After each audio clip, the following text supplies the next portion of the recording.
Welcome back to the design of gearbox. This shows the arrangement of kinematic diagram for 12 different speed.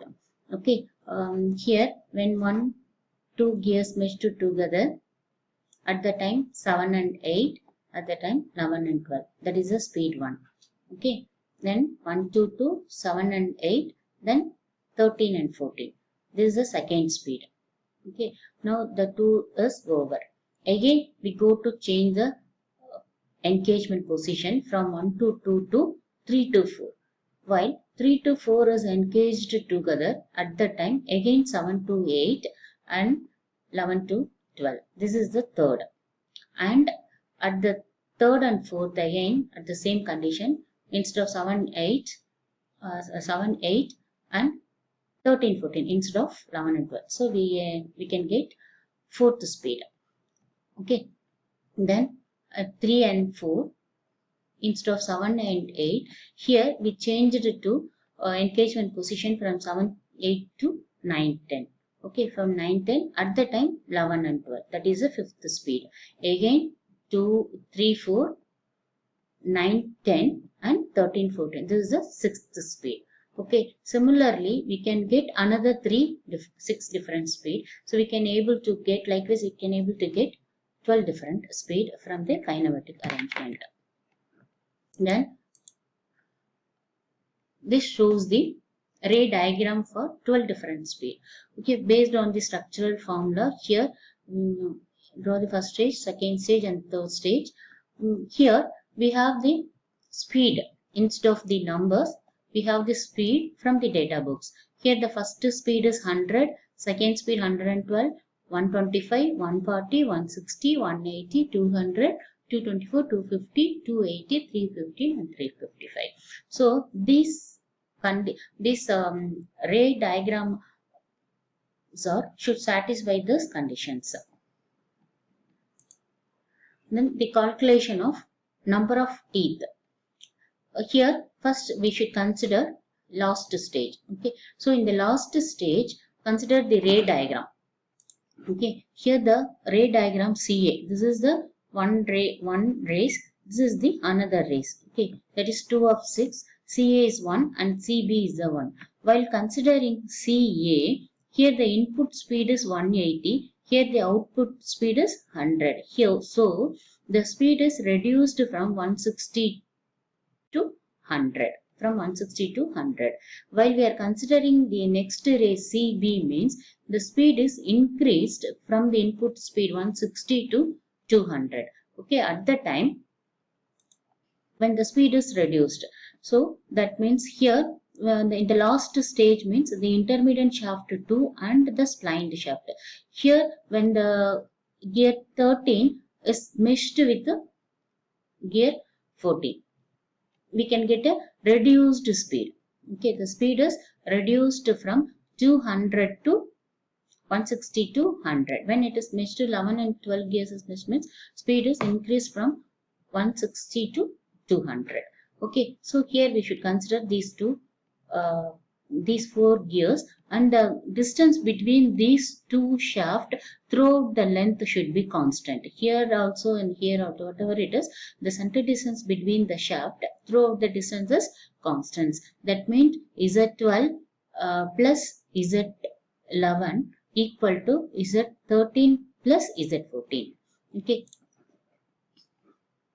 Similarly, here we should consider the gear 13 and gear 14. Okay, see here the gear 13 is fitted on the intermittent shaft 1, which is acting as a driver for the spindle. So the driver speed here initially we assumed 20. So by using the relation Z13 by Z14 equal to N14 by N13, we can find out Z14 equal to 32 teeth.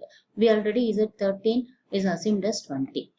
Then when consider the second race CB, the speed is increased from 160 rpm to 200 rpm. So in that case, we should consider gear 11 and 12.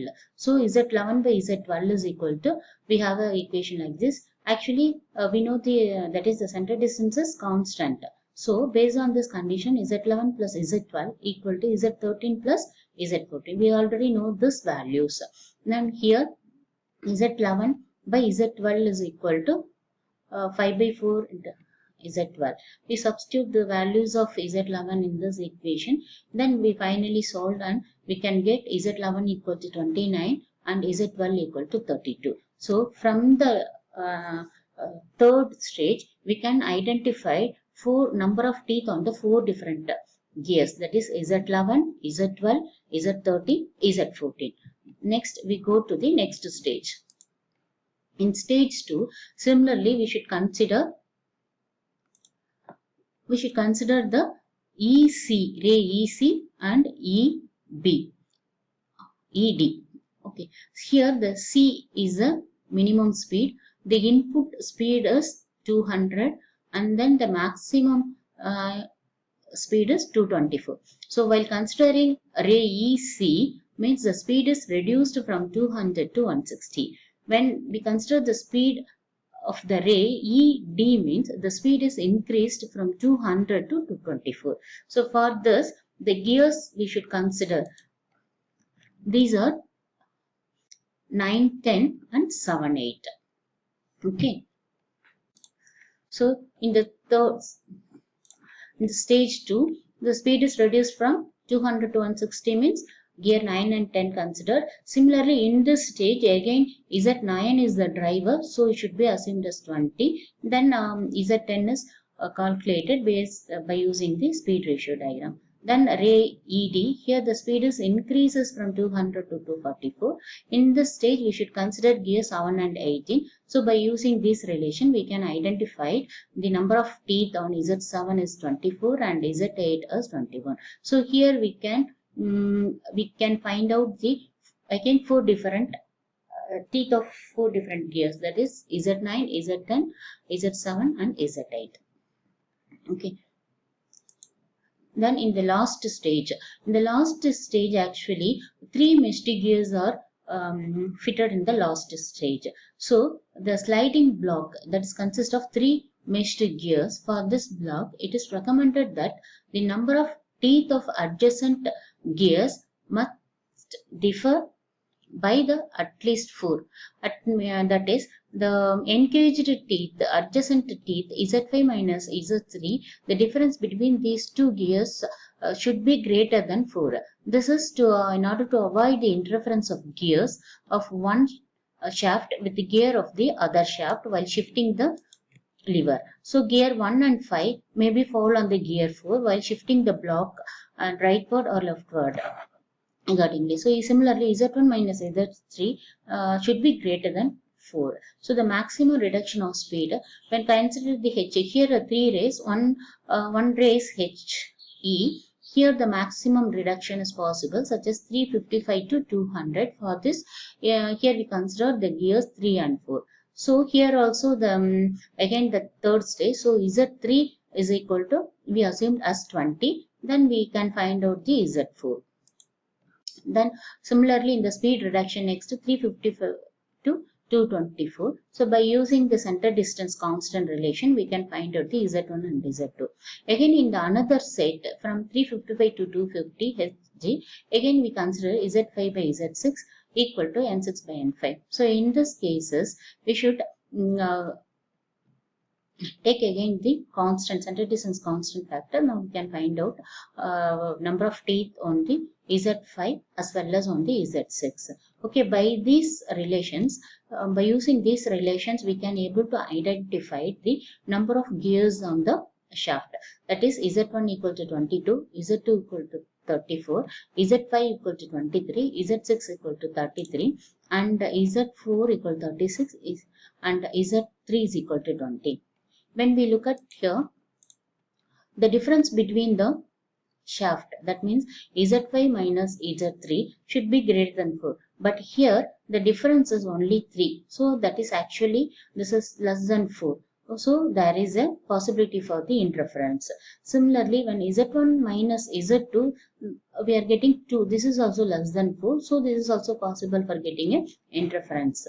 So in order to avoid the interference, this should be the multiples of 4. So that here all the gears are multiplied by the 4. So Z3 is equal to 20 actually. Now it is multiplied with the 4. Again Z1 equal 22. It is multiplied with by 4. Again it becomes 88. Now the difference among these two is 8. Now it is greater than 4. So in such a way that we design the gear drive problem, and then we should concentrate on the number of teeth on the gears and then the arrangement of gear on the shaft. Thank you.